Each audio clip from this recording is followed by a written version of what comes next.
What's up guys, my name is Connor. I'm a designer and furniture maker.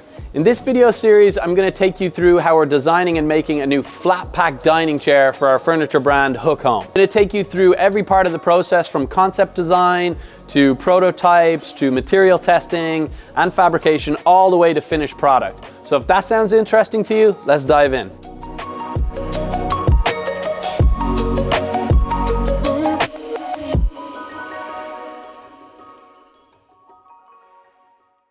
Alright guys, so let's take a look at this design for the easy to assemble flat pack dining chair. I always start with just some sort of frame of reference so I have the correct proportions and size, and if you're familiar with furniture you're probably going to know this Eames shell chair. It's pretty compact, it's very comfortable, so it's a good starting point to give me dimensions for my dining chair. So the next step is I want to have a similar language to our furniture. So I've taken a small hook leg right here, and really I'm just going to begin with that similar geometry so the tables and the chair kind of speak the same language. Now the idea for this is I'm going to take two pieces of plywood and slot them together. So this is a very basic chair shape, and I want to make two of these and I want to slot them together in an X format, which I call a waffle joint, and that's going to be the basic structure of the chair.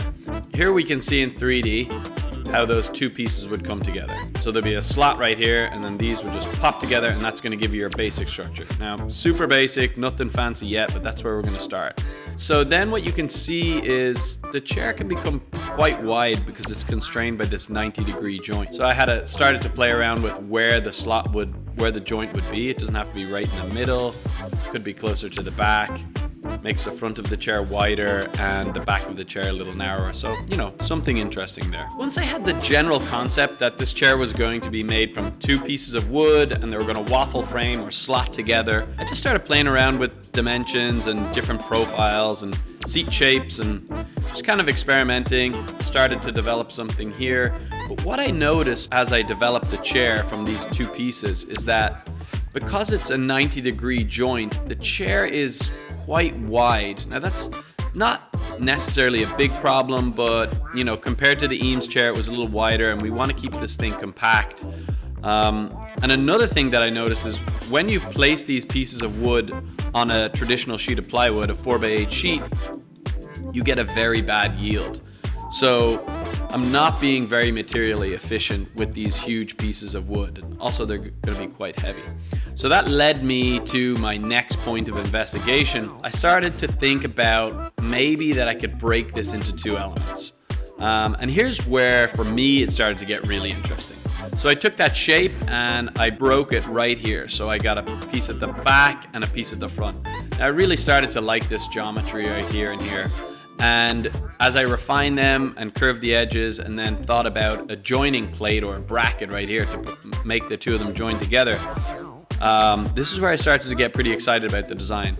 Over here you can see all of the back components and how efficiently they would nest on a sheet, and the same could be said for the front part here. So this is where the design started to take on a life of its own.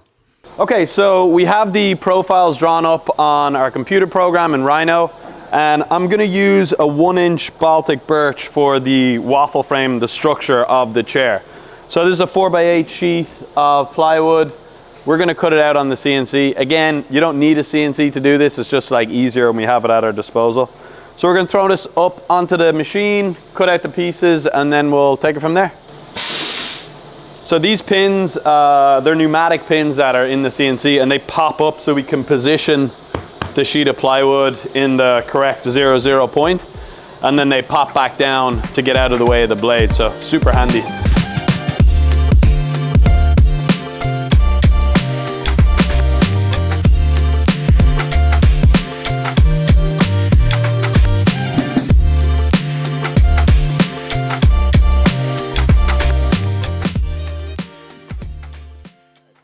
Okay, so we cut the first few pieces of the chair out on the CNC, and I have the blanks here.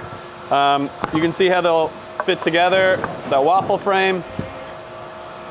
Maybe. I swear they fit together. Maybe not. But you can see, you know, they come off the CNC and they have this 90-degree edge.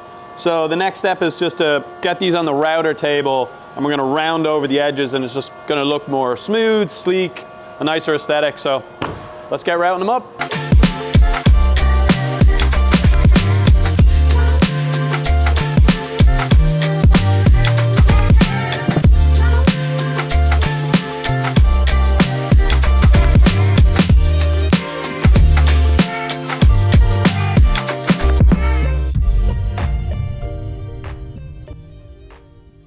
Okay, this is our it doesn't look new, but this is actually a brand new laser. 2000 watts, it'll cut through about a 1/2 inch plate steel. So what I'm gonna do here, I've got a 1/4 inch sheet steel laying on here. Gonna cut out a couple of those metal brackets that join the wooden frames together. And yeah, so let's test it out.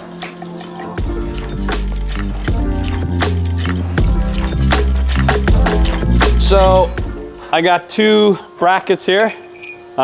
These are gonna get, you can see the score lines, these are gonna get bent right here to about a 15-degree angle, and that just angles the back legs of the chair in a little more. But they turned out great, so we'll attach these to the wooden frame and start the assembly.